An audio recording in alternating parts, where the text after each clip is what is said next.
दंडवत प्रणाम मंडळी परब्रह्मज्ञान या यूट्यूब चॅनलवर आपल्या सर्वांचं स्वागत आहे। मंडळी, आज आपण पवित्र पर्व का साजरे केले जाते व गुरुपूजन का केले जाते या संबंधी माहिती जाणून घेणार आहोत। आणि असेच तुमच्या आवडीचे व्हिडिओज बघण्यासाठी चॅनलला सबस्क्राइब करून बेल आयकॉन नक्की प्रेस करा। चला तर मग सुरू करूया। वैदिक संस्कारानुसार जानवे धारण करणे यास पवित्र पर्व म्हटले आहे। या पर्वाचा काळ श्रावण शुद्ध पौर्णिमेचा असतो। या पौर्णिमेला राखी पौर्णिमा किंवा नारळी पौर्णिमा असे म्हटले आहे। या पौर्णिमेच्या वेळी बहीण भावास राखी बांधते।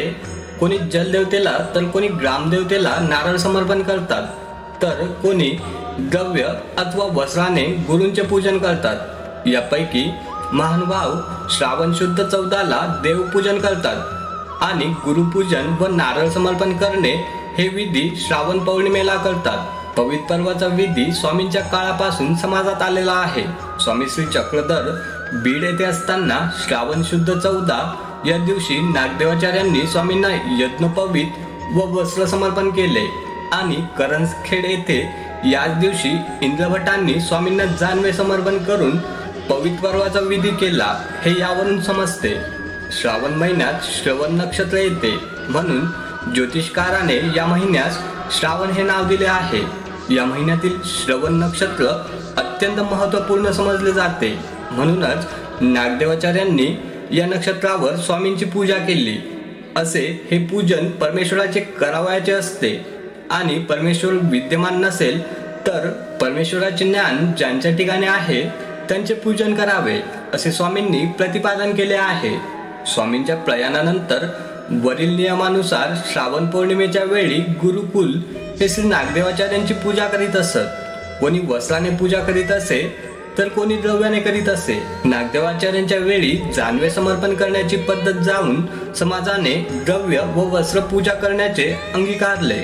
श्रावण पौर्णिमेच्या दिवशी द्रव्य अथवा वस्त्राने गुरूंचे पूजन करणे ही पद्धत 13व्या शतकापासून 18व्या शतकापर्यंत चालत आली, परंतु यापुढे 19व्या शतकात गुरूंची वस्त्राने पूजा करणे बंद होऊन द्रव्यानेच पूजा करणे चालू झाले।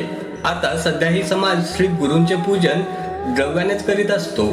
एकंदरीत पवित्र पर्वाचा काळ हा सुमंगल काळ समजला जातो।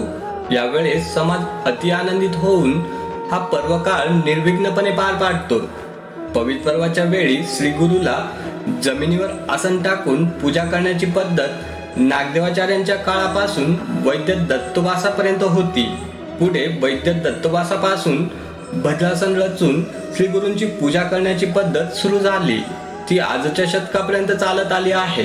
गुरुपूजनाचा विधी महानुभाव करतात, मात्र इतर समाजाप्रमाणे गुरुर् ब्रह्मा गुरुर् विष्णू गुरुर् देवो महेश्वरा गुरुर् साक्षात परब्रह्म तस्मै श्री गुरुवे नमः असे गुरुला परमेश्वर समजून गुरुपूजनाचा विधी करीत नाहीत। ही सर्व विशेषणे परमेश्वराची आहेत।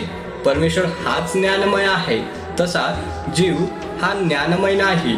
जीवाने परमेश्वरापासून उसने ज्ञान घेतले आहे, याच्याजवळ स्वयंज्ञान नाही। म्हणून महानुभाव हे गुरुला परमेश्वर समजत नाहीत आणि इतर समाजांप्रमाणे समाधी बांधून त्यांची पूजा करीत नाहीत, कारण तो चेतनात्मा निघून गेला त्याच वेळी ज्ञानशक्ती निघून गेली। राहिले ते जड शरीर, त्यांच्यात काहीही शक्ती नाही, म्हणून हे शरीर पूज्य नव्हे। मंडळी, हा व्हिडिओ तुम्हाला कसा वाटला कमेंट करून नक्की सांगा।